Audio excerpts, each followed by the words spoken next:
What's going on, y'all? Thanks for checking in with Callie. Please like, subscribe if you haven't already. So we're at a point where the biggest trade happened in so-called NBA history, which a lot of reporters and a lot of media people are saying. And it is a pretty big trade because Luka, 25, 26-year-old superstar getting traded for another star player is very unheard of. Usually when a superstar player gets traded, it's usually for picks and a bunch of future picks and maybe just a bunch of random guys, or maybe just an all-star caliber type player, but not the likes of Anthony Davis, who's revered as a superstar in some people's eyes as well. But I'm here to tell you, I feel like this trade right here made life easier for the Clippers. And I say that because when I look at the Los Angeles Lakers, of course they're the rival team of the Clippers, hometown, home city, home state teams, however you want to look at it. I feel like it made it easier for the Clippers because now the Clippers don't have to worry about the Lakers being as defensive inclined, even though they wasn't that defensive inclined anyway. But now there's really no big man in the middle that they really fear as a threat when they play the Lakers. I think it gives the Clippers a lot more edge to be able to go into the paint more, have a little bit more leeway in the paint, because now when you look at the Lakers, they're basically top heavy because you got Luka that does the same exact thing that LeBron does. They both are ball handlers. They both, control the ball a lot, ball usage. And I don't know exactly how they really fit in feeding off of each other. Maybe with a little pick and roll or something like that might work in regards to their offense. But as far as their defense, you took away one of the best defenders in the league. When Anthony Davis is healthy, he is a contender for defensive player of the year every time he steps on the floor. To me, he's always been that type, defensive anchor type guy. He can block shots. He's lengthy. He can bother people coming to the paint. And he's a presence in the paint because he also can score on the other end. So it's like now the Lakers don't have that 1-2 punch with him and LeBron. And you got a Luka who the Dallas Mavericks let go because of him being out of shape, not playing defense, letting guys get around him and not really being accountable. That's the reason why I feel like ultimately the Dallas Mavericks might have won that trade, at least for now. Now, long term, I think the Lakers probably won the trade because you got a future superstar, you got a future player in Luka Doncic. When LeBron walks out or when LeBron decides to call it quits or leaves, you can put the franchise in the hands of this young guy who's been a phenom in the NBA since he's come. And he's been very, very special on the offensive end. The only problem is he's too overweight to play defense, and defense is not really probably in his vocabulary because I don't even think he knows what the definition is.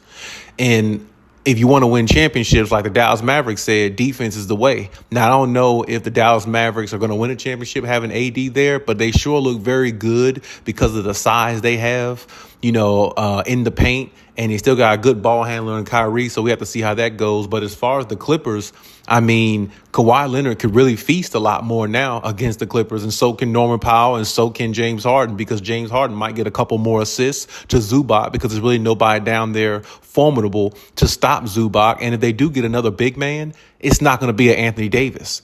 It's not going to be somebody of his caliber. It's not going to be somebody with his name, his stature in the paint. So whoever they get to so-called replace Anthony Davis, it's not going to be the same caliber player, and it's not going to have the same effect.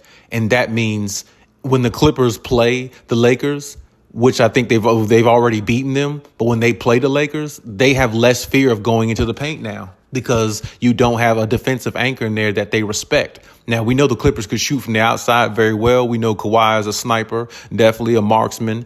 James Harden could shoot. Norman Powell can shoot. Others can shoot. And then on top of that, the Clippers got perimeter defense way better than the Lakers also. And like I said, Zubac is a better shot blocker than what the Lakers currently have right now, which is not anything in the paint. So it's like I feel like they made life easier for the Clippers to beat them because honestly, the Clippers were beating them pretty much every time they played them with Anthony Davis. So, and Anthony Davis is a very comparable defensive player of the year candidate every year if he's healthy. So, I feel like life for the Clippers are a lot easier, and I feel like they had to play the Clippers in a 7-game series. I feel like the 7-game series might go a little bit smoother now than what it would have if Anthony Davis was there, because at least you had somebody in the paint that people respect, somebody that can not only dominate in the paint at times, but also can dominate on the other end offensively when LeBron James gets fatigued or his age starts to show, or he might actually be injured at that time where he can't go. So, I mean, now you're relying more on Austin Reeves to guard a lot on the perimeter. Luka can't guard. You're asking LeBron James to be able to defend at a high level, which he can't do consistently every night anymore because the man is an elder statesman. And, you know, he is over 40 plus years old, and you can't ask him to do that. And you don't have Anthony Davis down there, and you don't have anybody else on the Lakers that really plays defense at the highest levels, which is the reason why the Lakers, you've seen them struggle in instances this year, you know, where other instances they did play pretty good, but now you ruin the chemistry of the team by trading a player like Anthony Davis as well, because the chemistry and the camaraderie might not fit with Luka. And I think that was some of the issue with Luka before, because remember, Luka had issues with other players before Kyrie Irving and them on the Dallas Mavericks because he's so ball dominant, and other guys are just standing around watching him dribble, and he dribbles the ball all the way out until he loses energy and is gassed by the third quarter, and now he can't really deliver in the biggest moments to help his team win.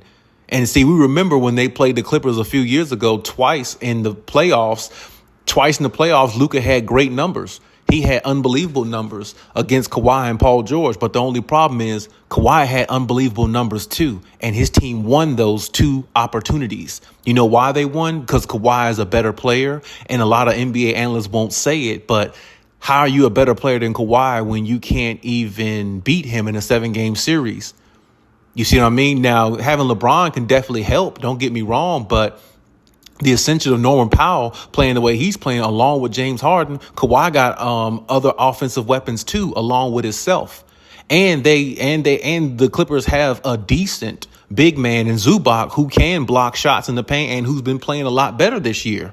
So, and then the Clippers have gotten a lot better defensively all the way around, even on the perimeter, all the way to the paint. So when you think about that, honestly, I'm pretty sure the Clippers love this trade to a degree because it just makes it easier for them to attack them, and it makes it harder for the Lakers to be able to attack a team like the Clippers or any team that has the Clippers type players on it, because they don't have nobody interiorly defensively to stop anything. Now, can the Lakers score with anybody? I think they'll be able to do that with Luka and LeBron. I think they'll be able to score a lot of points, but if you score 120 points a game, but you give up 121 points a game, hypothetically, are you winning a championship? No.